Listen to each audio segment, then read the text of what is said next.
नमस्कार दोस्तों, मैं डॉक्टर शुभम सक्सेना पीएमसी हिंदी की स्वाध्याय श्रृंखला में आप सभी का हार्दिक अभिनंदन करती हूँ। दोस्तों, आज मैं उपस्थित हूँ आपके सामने इंट्यूशंस भाग 2 लेकर, जिसके लेखक हैं ओशो जी।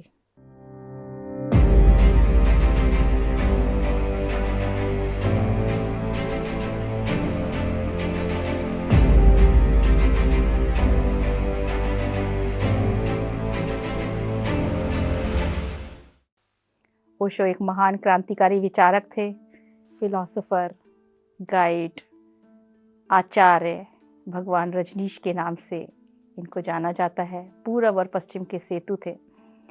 इंट्यूशन भाग 1 में मैंने आपको बताया था कि इंट्यूशन एक सहज बोध है जो अज्ञात से आता है, जो छलांग की तरह आता है। जहाँ आपकी बुद्धि काम करना बंद कर देती है, इंट्यूशन वहाँ से आता है। और जब आप सहज होते हैं, जब आप सरल होते हैं, जब आप विनम्र होते हैं, जब आप ओपन होते हैं, तो इंट्यूशन आपको बहुत आसानी से हो जाता है। आपकी बुद्धि जहाँ शांत होती है, जहाँ आप खुशी का अनुभव करते हैं, वहाँ से इंट्यूशन आता है। अब इंट्यूशन क्यों नहीं होता है, तो ओशो जी ने बताया था भाग 1 में कि बैरियर्स टू नोइंग, हम क्यों नहीं जान पाते हैं, हम क्यों नहीं समझ पाते हैं। क्योंकि हम अपनी मान्यताओं में, हम अपनी इंद्रियों के वश में हैं। जैसे कि उन्होंने पहली परत बताई थी, इंद्रियों के वश में हम ना कुछ देखना चाहते हैं, ना हम कुछ सुनना चाहते हैं, ना कुछ हम समझना चाहते हैं। हम मान्यताओं में कसे हुए हैं। फिर उन्होंने बताया था कि हम भावुक कहने का नाटक करते हैं, हम भावुक नहीं हैं। और इंट्यूशंस अगर हमें थोड़े बहुत होते भी हैं तो वो भी करप्टेड इंट्यूशंस हैं।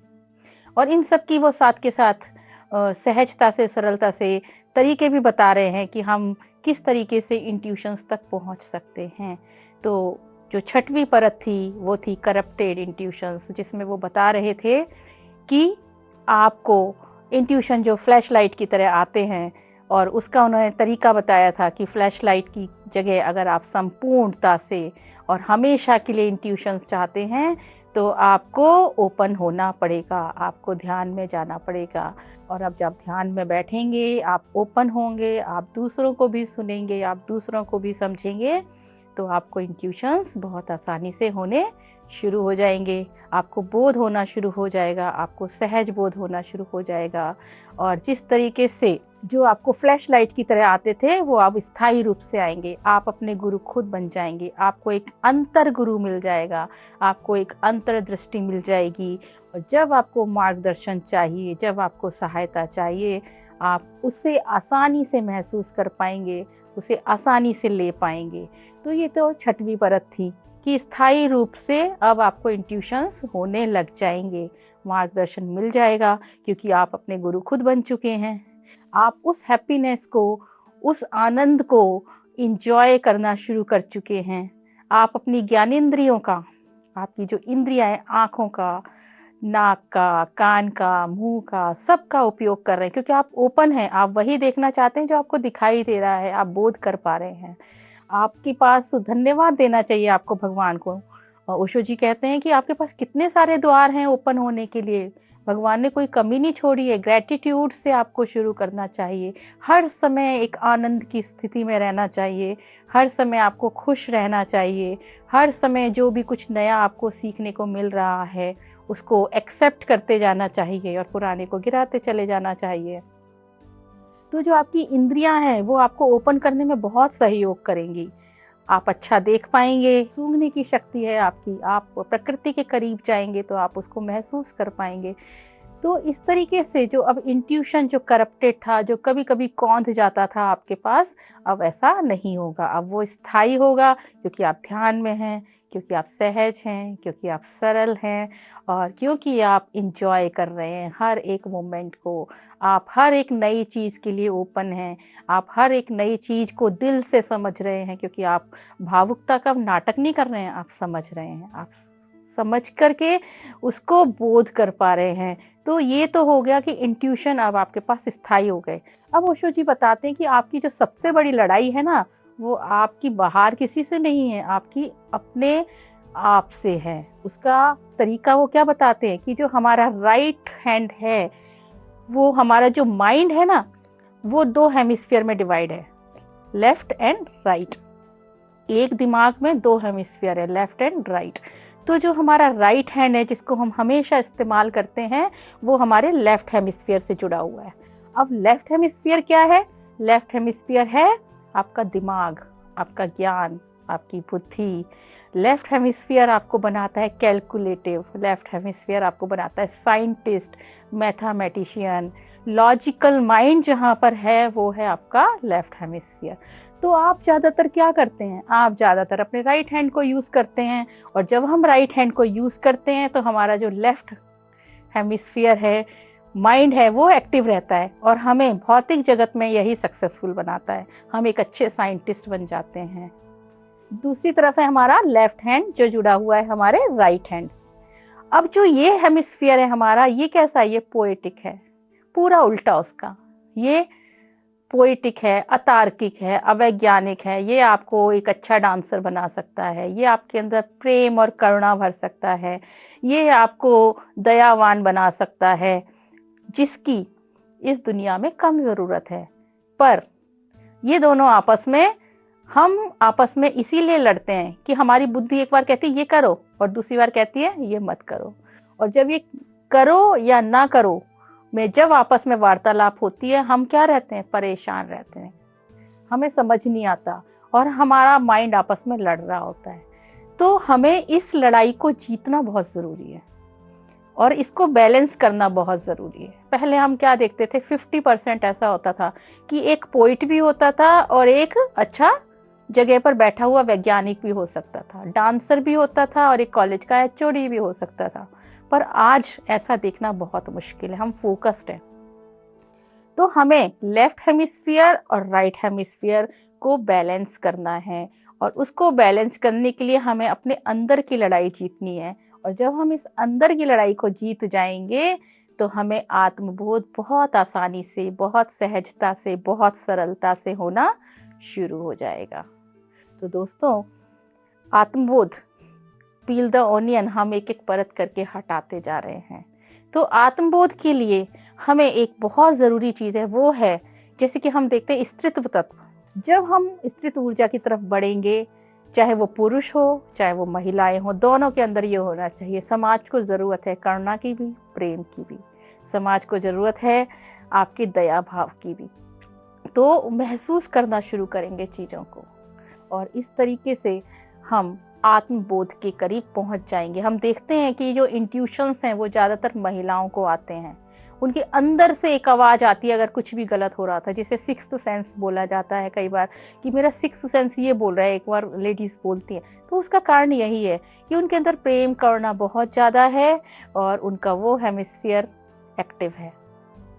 इसके बाद ओशो जी एक बहुत ज़रूरी बात बताते हैं कि जब हम ये कहते हैं कि मेरे पास बुद्धि है, ठीक है, पर ये कभी नहीं कहना चाहिए कि मैं बुद्धि हूँ और बुद्धि के हिसाब से चलता हूँ। नहीं, मैं बुद्धि को एक टेक्नोलॉजी की तरह यूज़ करता हूँ और कर सकता हूँ। जब हम बुद्धि को अपने कब्जे में रखेंगे और उसको अपने शरीर का अधिकार नहीं देंगे और अपने दिल की सुनेंगे, तो भी हम इंट्यूशन के बहुत करीब पहुँच जाएंगे। तो हमें हमेशा किसका सुनना है? अपने दिल का सुनना है, दिल की सुनना है, दिल का करना है, दिल का मानना है और बहुत सहजता से, बहुत सरलता से करना है। कई बार ज़िंदगी में ऐसा होता है कि हम बहुत थक जाते हैं, हमारी बुद्धि काम करना बंद कर देती है और हमें समझ में नहीं आता है हम क्या करें। तो ओशो जी कहते हैं वो सबसे भाग्यशाली क्षण है आपके लिए कि आपकी बुद्धि ने काम करना बंद कर दिया है। आप एक जगह शांति से बस बैठ जाइए, जैसा गौतम बुद्धा के साथ हुआ था। गौतम बुद्धा के साथ ये हुआ था कि वो 5 साल तक परेशान थे, घूम रहे थे, उन्हें कोई रास्ता नहीं मिल रहा था और एक दिन बोधि वृक्ष के नीचे वो शांति से बस बैठ गए और हो गया। बैठते ही, आंखें बंद करते ही उनको आत्मबोध हो गया, सहज ज्ञान अपने अंदर आने लग गया। तो वो बोलते कि जहां आपकी बुद्धि काम करना बंद करें, जहाँ तर्क शक्ति आपकी क्षीण हो जाए, आपको कुछ समझ ना आए, वो उस भाग्यशाली क्षण में आप शांति से बैठिए। शांति बहुत ज़रूरी है आपके लिए। जब आप शांति से बैठेंगे तो आपको आत्मबोध होगा। तो पील द ऑनियन का एक और जो परत है वो है शांति से बैठना। और उस शांति के क्षण में आपको क्या मिलेगा? आपको मिलेगा आनंद, आनंद मिलेगा।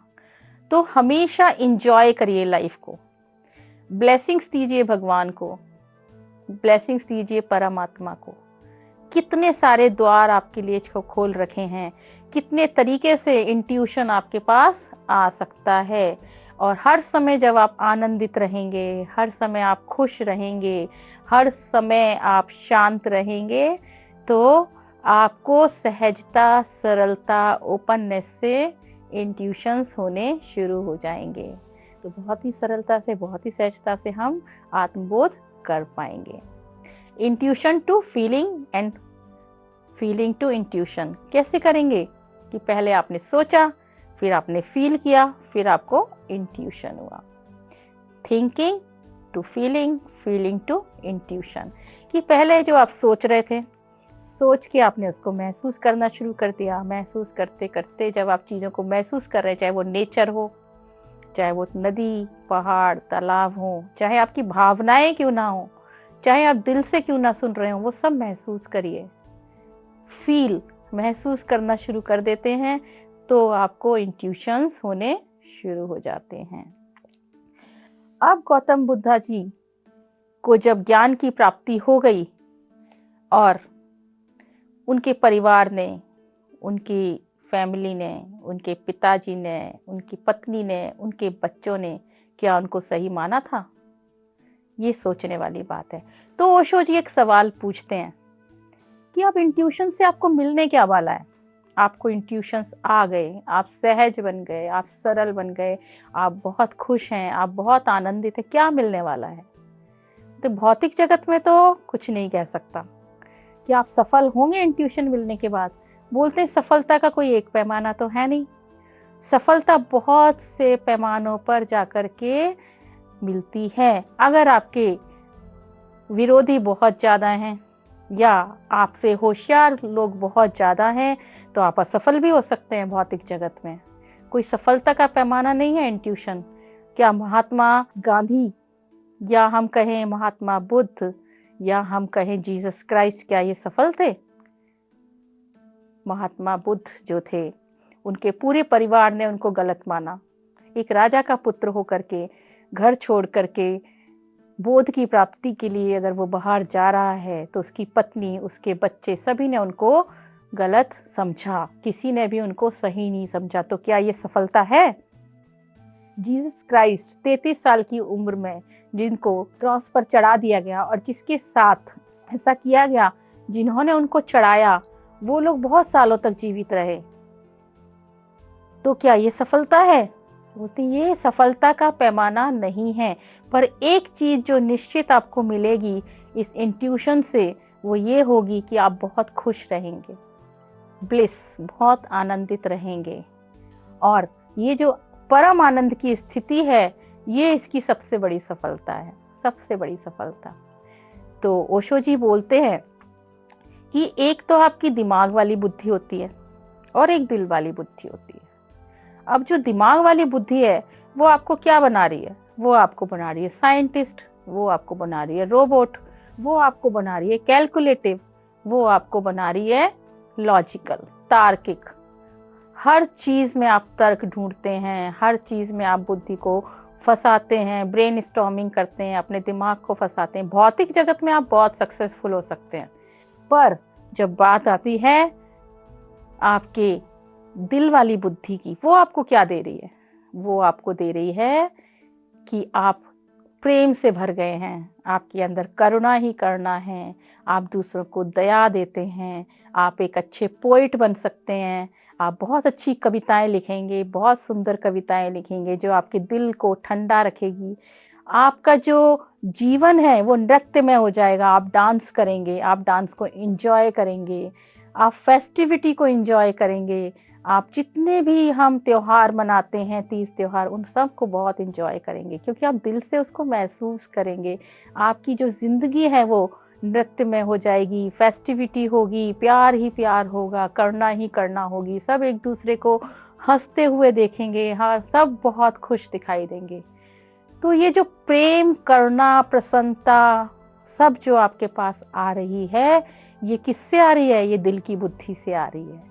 तो इंट्यूशन आपको क्या दे रहा है? इंट्यूशन आपको एक बैलेंस दे रहा है, आपके जो जीवन है उसको वो बैलेंस कर रहा है। आप फिर हार्ड क्रस्ट होके नहीं रह जाएंगे, आप प्रेम और करुणा से चीज़ों को महसूस करेंगे, आप ओपन होंगे, आप सहज होंगे, आप सरल होंगे और आप खुश रहेंगे हमेशा।